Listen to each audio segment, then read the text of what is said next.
শুভ সকাল বন্ধুরা, কেমন আছো? আশা করি সকলেই ভালো আছো। আমার আদুরে স্বপ্ন ব্লগে তোমাদের সকলকে জানাই অনেক অনেক স্বাগত আর অনেক ভালোবাসা। আর এখন দেখতে পাচ্ছ আমরা উঠে পড়েছি ভোর 4টের সময়, কারণ সারা রাত এখানে জাগছে সবাই, পুজো হচ্ছে বলে সারা রাত ধরে জেগেছে, পুজো হয়েছে। কিন্তু আমার শরীর ভালো নয়, গলার অবস্থা খুবই খারাপ, ঠান্ডা লেগেছে প্রচণ্ড পরিমাণে। সেজন্য দেখতে পাচ্ছ আকাশের অবস্থা প্রচণ্ড কুয়াশা মাথার উপর দিয়ে যাচ্ছে। আর এখানে ভোরবেলা ঠাকুরের বাতাসা ছড়ানো হয়, সেই জন্য সকলেই এসেছে বাতাসা কুড়ানোর জন্য।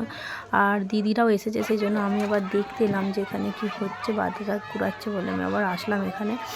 আর বোনঝিরা এখানেই সবাই রয়েছে, আর এত পরিমাণে ভিড়ও হয়েছে দেখতে পাচ্ছ, কোনো চান্স নেই। তো ওখান থেকে আসলাম, সারা রাত তো ভালো ঘুম হয়নি। তো ওখান থেকে আসলাম সকালে, সব মুখ টুক ধুয়ে ওই যে বোনঝিটা বেগুনি ভাজছিল তো মুড়ি খাওয়ার জন্য, সেই জন্য ওকে আবার দেখালাম একটু বেগুনি ভাজছে, তো দিয়ে মুড়ি খাওয়া হবে। বেগুনি আর হচ্ছে বাঁধাকপির তরকারি করেছিল, তো সেইটা দিয়েই মুড়ি খাওয়া হবে। আর কি বলো তো, সকাল সকাল চাটা খাওয়া হয়ে গেছে। চা খাওয়াটা তোমাদের সঙ্গে শেয়ার করলাম না, কারণ ভিডিওগুলো ভীষণ বড় হয়ে যাবে সেই জন্য। আর এমনিতেই দেখতে পাচ্ছি আমার গলাটা এত পরিমাণে আমি ভয়েস দিতে পারছি না, কারণ গরম জলের গার্গেল করেছি আর করেছি। তারপরে বেরিয়ে পড়েছিলাম একটু মার্কেটে যাওয়ার জন্য, কারণ মার্কেটেতে একটু দরকার ছিল সেই জন্য। আর বঞ্জিতা আমাদের দুজনেই বেরিয়েছে। আর সিজু দেখো বায়না করছে যাবে না, হেন তেন এটা সেটা বায়না। তো ওকে আবার ধরে বেঁধে নিয়ে যাওয়া হচ্ছে, কারণ ওইখানে কোথায় রেখে যাবো, হেতা হোতা ছুটে চলে যাচ্ছে, সেই জন্য রাস্তার ধারে। তো বাজার দিকে যাচ্ছিলাম আজকে, যেহেতু এখানে বাজার হয় মার্কেটে, সেই জন্য আজকে হাট বারও ছিল। তো সেই জন্য একবারে ওখান থেকে কিছু কেনাকাটি ছিল। ও ডাক্তারখানায় যাব একবারটি, তো ডাক্তারের কাছে ওষুধ নেব, নিয়ে তারপরে বাড়ি যাব। আর এখানে কি বলো তো, এখানের হাটে তো ভিড়ও হয়, কিন্তু প্রত্যেক দিনই প্রায় হাট হয়, তো সেখানে অতটা ভিড় হয় না, মাঝে মাঝে ভিড় হয়।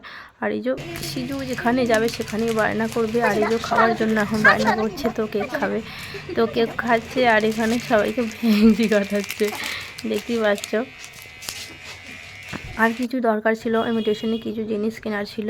তো শীতকালে বুঝতেই পারছো, বডি অয়েল এটা সেটা, মুখে মেয়েদের তো ক্রিমের শেষ নেই, সমস্ত জিনিসই কিনতে হয়। তো সেই জন্য সিজুকে নিয়ে গেছি। সিজুও তো দোকানে ঢুকে এমন হুটোপাটা করছে, কি বলবো, যতক্ষণ না তাড়াতাড়ি করে বেরিয়ে আসতে পারলাম ততক্ষণে শান্তি নেই।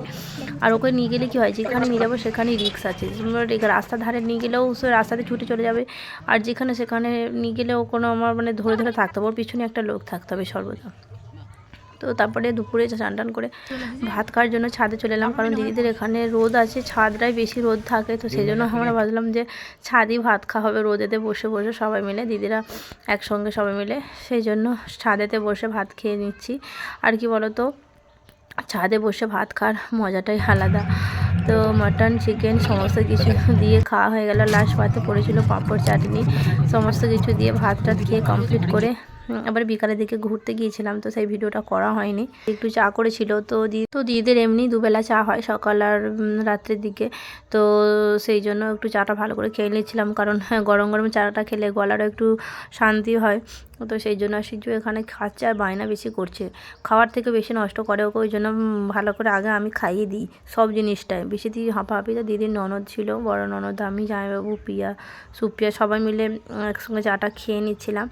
তো জামাইবাবু আবার একটু চা খাচ্ছে, কারণ জামাইবাবু খাচ্ছে আর দেখছে, কারণ দিদি কোনো দিন তো ক্যামেরা করলে জামাইবাবু চা খেতে চায় না, সেই জন্য। আবার সন্ধ্যের দিকে নয়, এটা রাত্রেবেলা, রাত 9টার সময়। তো আবার মেজদিদের বাড়িতে ভাত খেলাম, কারণ মেজদিদের বাড়িতে খাওয়া হয়নি বলেও রাগ করছিল, তো সেই জন্য সকালে বড়দিদের বাড়িতে খেয়েছিলাম দুপুরে, আর এখানে রাত্রের দিকে মেজদিদের বাড়িতে খেয়েছিলাম। আর সিজু দেখো বায়নার শেষ নেই, এখানেও এদের আলমারি খুলে সমস্ত জিনিসপত্র লয়ছয় করে দিচ্ছে, যা কিছু সাজানো ছিল সেগুলো কোনো দিনই সাজানো থাকবে না ওর জন্য।